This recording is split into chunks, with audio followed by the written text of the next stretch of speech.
Michael Oren. It's always delightful to be back in this wonderful shul. And just a word about Shimon Peres. I had truly a unique opportunity. As an historian, I studied Shimon Peres. He was a man who was a perhaps closest associate of Ben-Gurion, who lived through the great and terrible events of the War of Independence in 1948. The architect of Israel's strategic defense, the man with the vision of Dimona, without going into too much detail on that. The man who played a pivotal role in the Entebbe raid in 1976. The man who, at one hand, was both the hero of the settler movement and then later became a hero of the peace movement.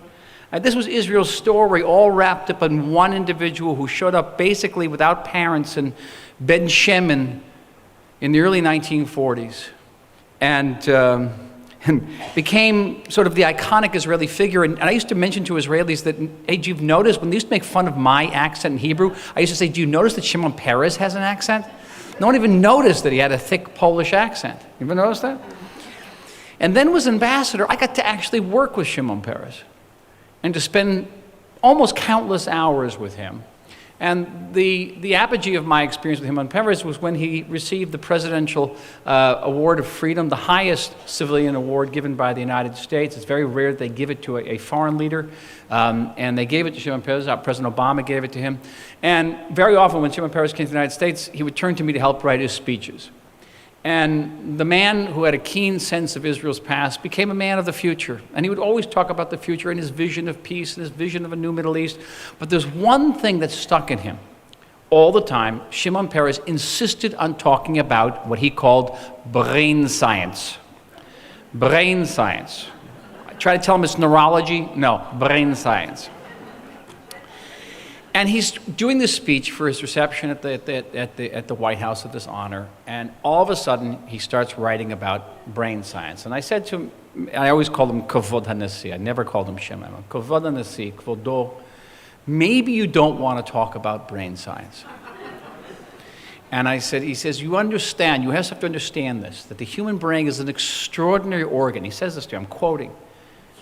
And he says, it's an organ that is capable of understanding everything around it, but is incapable of understanding itself. What a line. And I managed to excise it from the speech. And we got up in front of this audience. This audience, Itzhak Perlman played for us. I sat at the table with Hillary Clinton. Everybody was there. Amazing.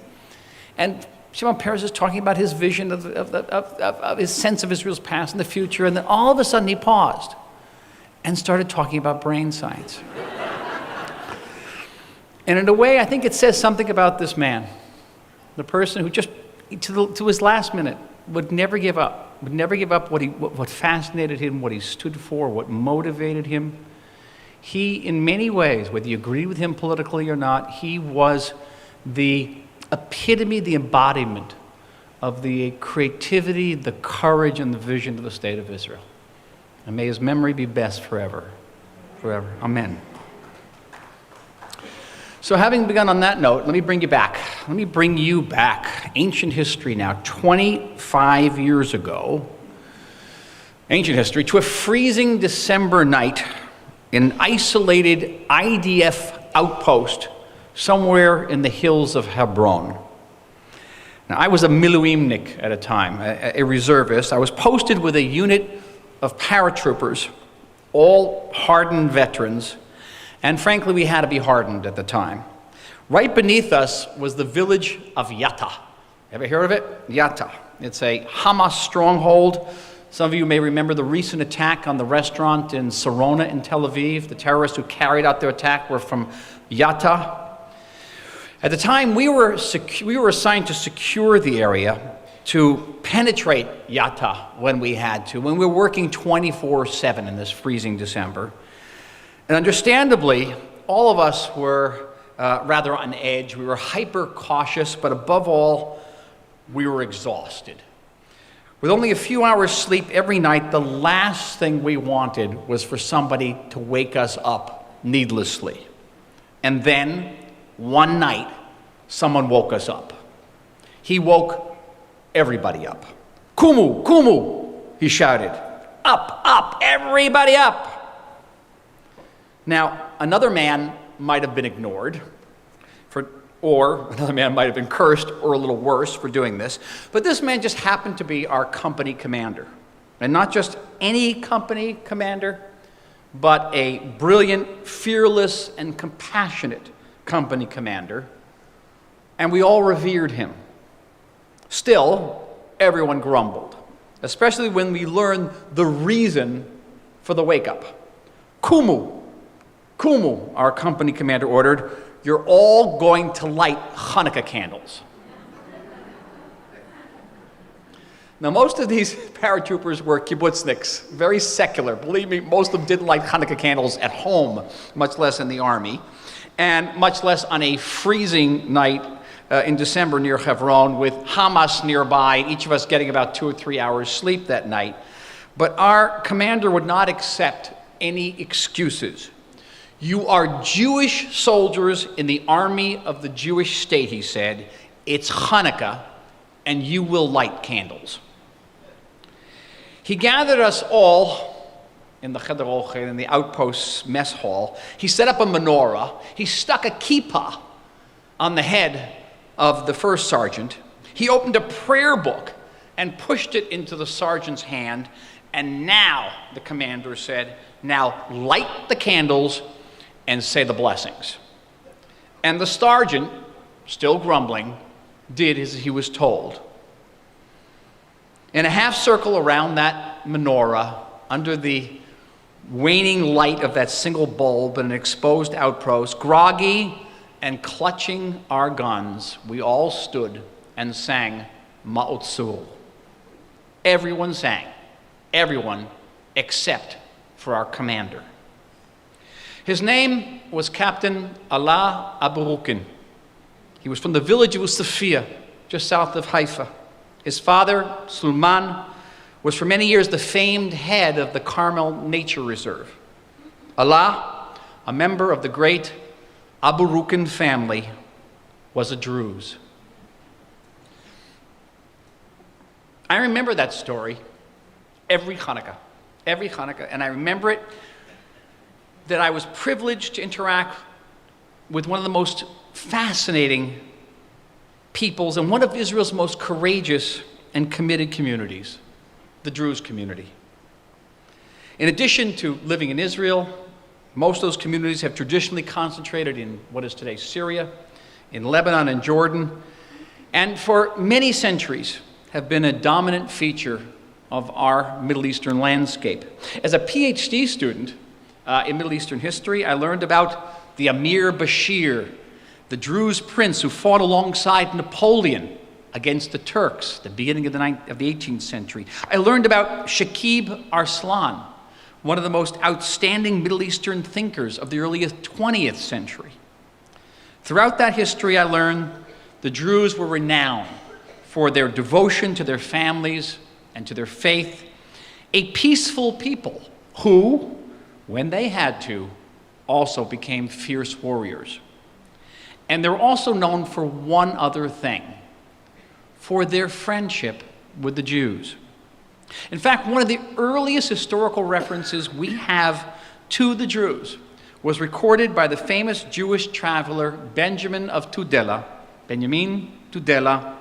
Jewish Marco Polo, who visited the Middle East in the year 1165. He described meeting this mountain people, the Druze, who bravely defended their traditions. And he concluded with one simple observation. The Druze, Benjamin wrote, the Druze like the Jews. Amazing. 1,000 years ago.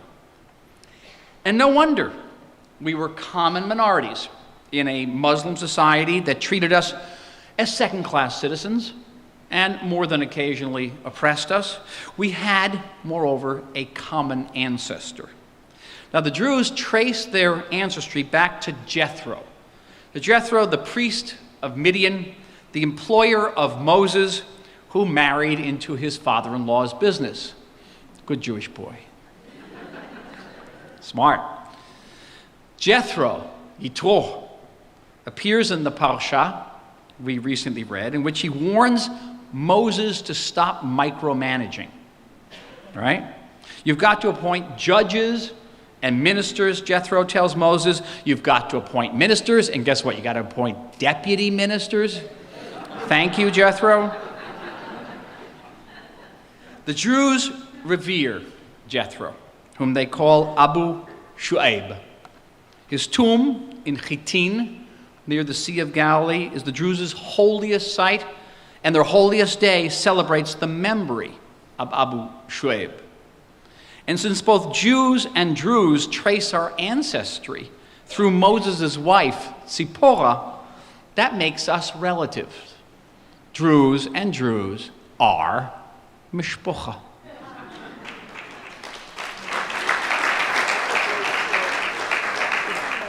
And that kinship came to the fore after the creation of the State of Israel. Though only a small portion of the Druze in the Middle East, some 7%, live in the State of Israel, those Druze swore allegiance to that state and chose to fight alongside us. Starting in 1957, the Druze volunteered to be drafted into the IDF, the only Arabic-speaking community in Israel to do so, to this day. And not only were they drafted into the IDF, soon they excelled in their IDF service. Back in 1982, during the first Lebanon War, my commander was Colonel Amal Assad, a fearless paratrooper. When I served as ambassador in Washington, one of my most esteemed colleagues was General Hassan Hassan, the military aide to Israel's presidents. In 2014, we heard the story of Colonel and now General Al-Yad, who was the commander of the Golani Brigade. You saw him on the picture. He was wounded in the eye on the first night. He ran away from his hospital bed to rejoin his troops and remained in the field for the entire time of that operation, a great hero of the State of Israel. Once upon a time, for many years, there was a separate Druze unit in the Israeli army. It was known as Cherev, sword, the sword unit. And just last year, 2015, that unit was disbanded. Why? Because Israel doesn't need a separate Druze unit. Druze soldiers today serve everywhere in the IDF. They serve in greater numbers per capita in combat units, in the officers' corps, and in the special forces. There are Druze soldiers serving in all of the Sayarot, those special forces. There are Druze soldiers in Seret Matkal, our most elite commando unit, and there are 3 Druze pilots today in the Israeli Air Force.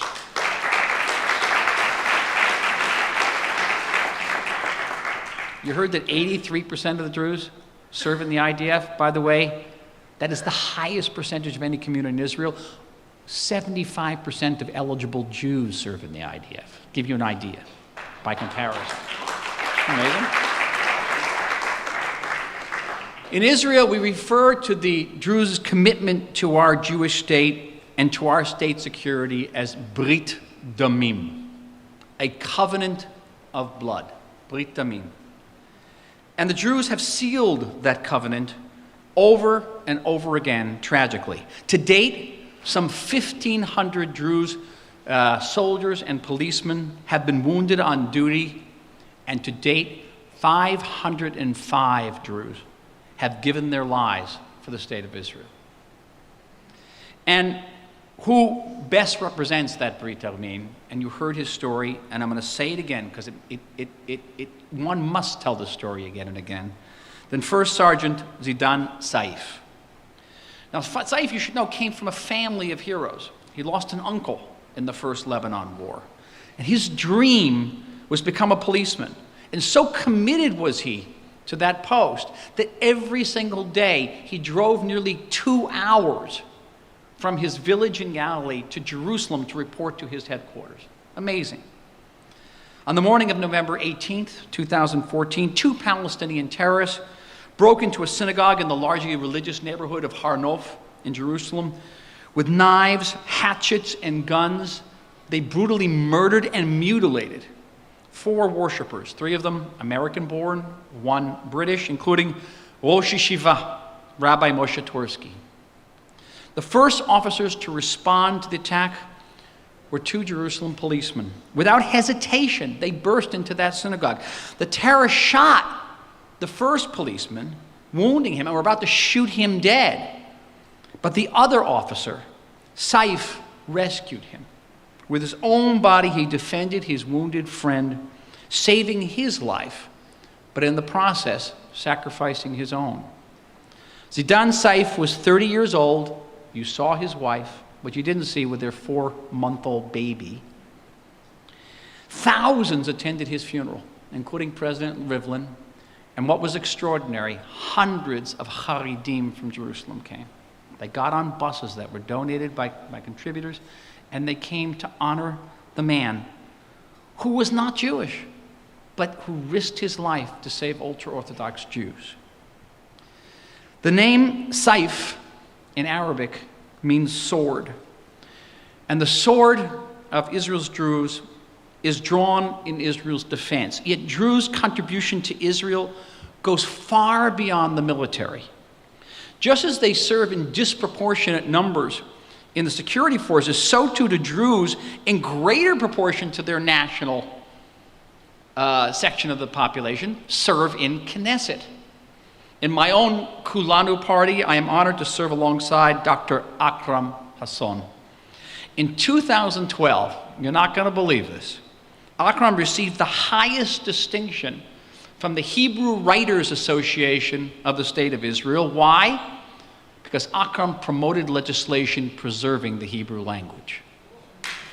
Amazing. Academic excellence is another quality of Israel's Druze. A Druze high school in Jan, you saw the cemetery in Jan, Beit Jan, holds the state's record for matriculating graduates. 95% of the graduates of that high school get a diploma that's unequaled by any other high school in the state of Israel. Thousands of Druze are active in Zionist movements, and Israel recognizes that commitment in multiple ways. Now, if I weren't a deputy minister in the government, I could recommend a certain book written by a former Israeli ambassador to Washington, a certain book which is today available at remarkably reduced rates. It came out in paperback, it's got a new afterword, but I can't promote the book. In that book, though, the author, who will go unnamed, relates how, while waiting for Prime Minister Netanyahu's plane to land at Andrews Air Force Base, the author explained to the head of the American protocol section, who was waiting on the tarmac with him, that every El Al plane has inscribed on its fuselage the name of an Israeli city or town.